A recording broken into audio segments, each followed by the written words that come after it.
We were on a patrol one day in a village. This woman's coming down the road, and I'm standing outside with my rifle, and I just told her to stop. Her burqa on, covering up something. She's carrying something.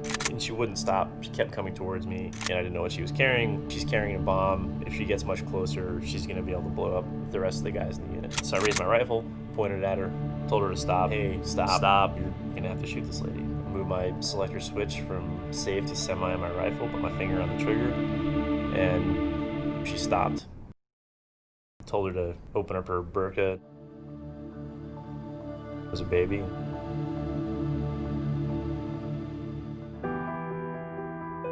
I joined the military after high school. Felt the connection to it maybe through my grandfather's service in World War II. I got off active duty, went into the reserves, or into the National Guard, and started working as a paramedic. The events of 9/11 completely changed the outcome of my life. In 2003, orders came down that we were to deploy to Iraq. We were kind of excited about the prospect of gonna go kill some bad guys, because they came to our place and killed a bunch of us. We're the most badass army in the world. Would just come in, shoot you in the face, and take over. Things got a little more complicated. It's a 360-degree battlefield. You're in the middle of a town. Everybody was a threat, and nobody was a threat. We were on a quick reaction force, and there was this truck. We looked at it as we were shooting into the wood line, and there were legs hanging out of the back of the truck. There was a family of 8 that was trying to flee the bad guys, and they got caught in the crossfire, and there were only 2 people left alive, an 8-year-old girl and her dad, the driver of the truck. I can replay that moment over and over again in my head 1,000 times. What if I did something different? Maybe we could have saved more people. Came back with a lot of anxiety and drank a lot, running myself ragged. Started to have issues with anger management, feel it boil up inside of me, and I literally can feel it start to come up to the point where I just can't stop it. Emotionally, I'm all over the map. It took years for me to realize that there was anything that maybe was not quite right in my head. Things got real when the first vet I knew committed suicide. In March 2011, Clay Hunt killed himself. He had a lot of survivor's guilt. Really good dude, big heart. Just sat in my truck for a while. It took me a couple minutes, just cried a little bit.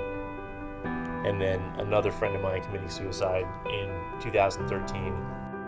I'd called him the night before, actually, to try to get together the next day. And then I woke up at 5 a.m. My girlfriend was calling me, and it's like, hey, Neil committed suicide. I was just like, what? After that day,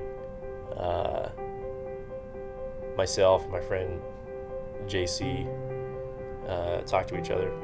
Hey man, if it can happen to Neil, it can happen to us. And I want you to promise me that you're going to go to therapy, and I'm going to promise you that I'm going to go to therapy. I called Gerard up and I was like, hey man, I want to go to therapy. I want to talk to somebody. All you have to do is show up at Headstrong, and they take care of the rest. I remember when I did my first EMDR session, I was thinking about one of my guys in my platoon, this guy Akantade. He got blown up in an IED situation, and I guess I've been kind of harboring some guilt about not being there to try to save him. All of a sudden, I was talking about the experience, and then he was standing in front of me and telling me I didn't have to carry this weight around. And it was like, how else are you supposed to process these events in your life if you don't talk about them? It's allowed me to feel like I can get better.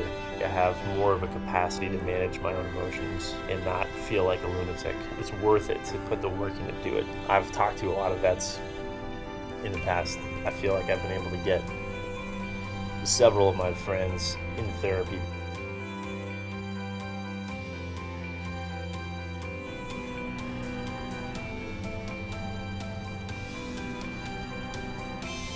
Yeah, it's a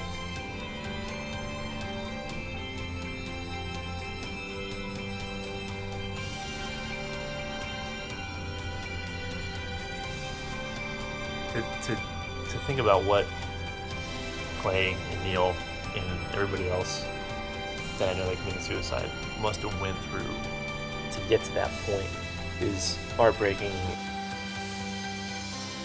Nobody deserves that.